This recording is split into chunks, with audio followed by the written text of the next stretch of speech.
Hello guys, masih bersama Rian di sini tentunya.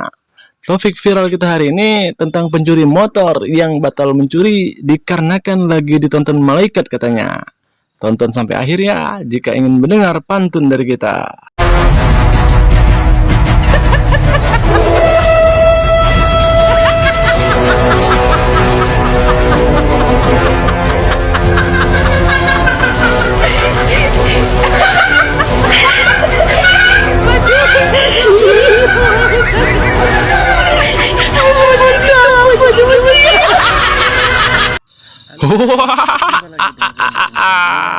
Malingnya kena mental guys. Mereka baru sadar kalau tindakan mereka terekam kamera CCTV.